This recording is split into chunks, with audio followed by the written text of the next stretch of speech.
exponents and taking exponents and rewriting them as radicals. First thing we're going to do is we're going to look at a radical with the index here, and we have our radicand. Okay?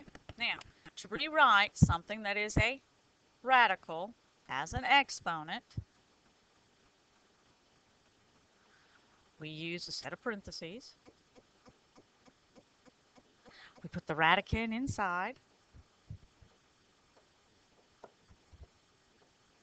Okay, notice I did not use the square root symbol.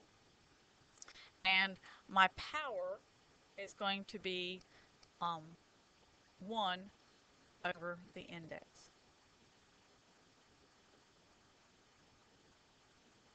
So my index of my radical is the denominator of my fraction. If my radicand has a power, okay, I can take my power, let's say I have a cubed root of a to the 4th, and I'm going to rewrite it in the exponent form, and I get a to the 4th raised to the 1/3. I'm going to use my exponent rules that say a power to a power, which means I multiply my exponents, and I get a to the 4 over 3. It's that simple. This is just a matter of rewriting. Some of you may even be able to see how to go from here straight to there by noticing that the power on the base is the numerator. So I have my numerator is my power, and my index is my denominator, and my radicand is the base.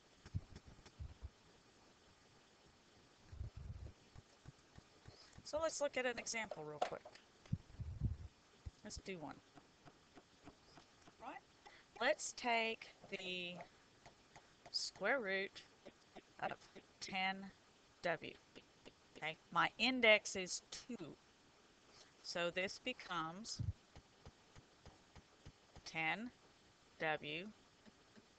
to the 1/2. Well, order of operations and simplifying means I have to apply it to both pieces. So this is 10 to the 1/2 w to the 1/2. And I've applied it. Now, let's talk about moving things that are already written as an exponent into writing them as a radical. So this means I have my radicand, okay, is raised to my power over my index. Okay, to rewrite it, okay, the radicand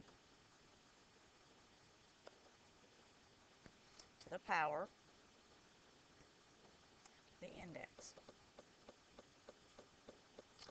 Or, that's the nice part, we can do it this way.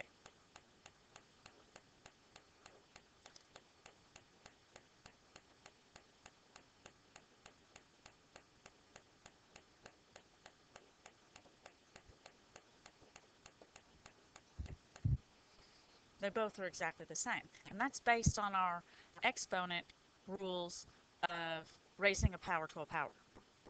Because if I had 2 over 3, that could be 2 times 1/3, or it could be 1/3 times 2. Both of these things are correct. So whether or not you have the power on the outside of a set of parentheses or you have the power inside the radical is just a preference and which one is going to be easier to simplify. So let's work an example. Let's say I have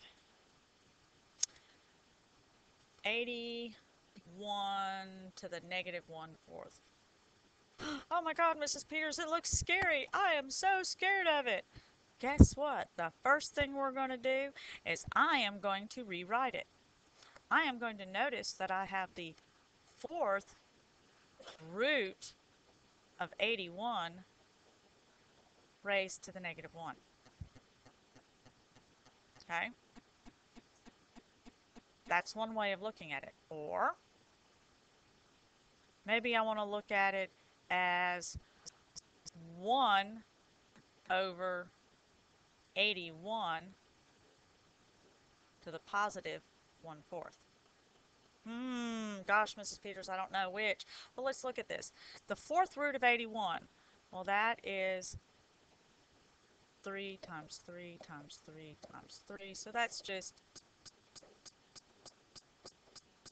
3. That's the fourth root raised to the negative 1. Oh my God, that one's easy. That means I have 1/3. Let's see here. Well, same problem. I should get up with the same answer. So I have the fourth root of 1 over 81, which is, let's see, the fourth root of 1 is 1. And we just talked about the fourth root of 81 was 3. Oh, look at there, guys. I ended up with the same answer. Must work. Must be true.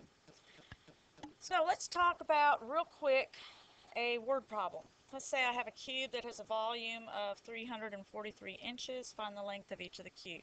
So let me draw a picture. I'm going to draw a picture. Here's my cube. Okay. I know my volume is 343 inches cubed. Each side is exactly the same length, so I know that my volume is side times side times side. So this is x cubed equals 343. I got to take the cubed root to undo that. So x is equal to the cubed root of 343, or I could have written it as 343 to the 1/3. Right, using our handy-duty, ever-popular calculator, I bet that I have some powers of 3. I probably have some beautiful cube roots in there, and I'm going to whip out my ever-present, happy-duty, go-lucky calculator, and I'm going to start. Either I can use my calculator and do some trial and error, or I can use a factor trick. Let's see, 3, 4, 3. What times what is 3, 4, 3? Well, I know it's not even.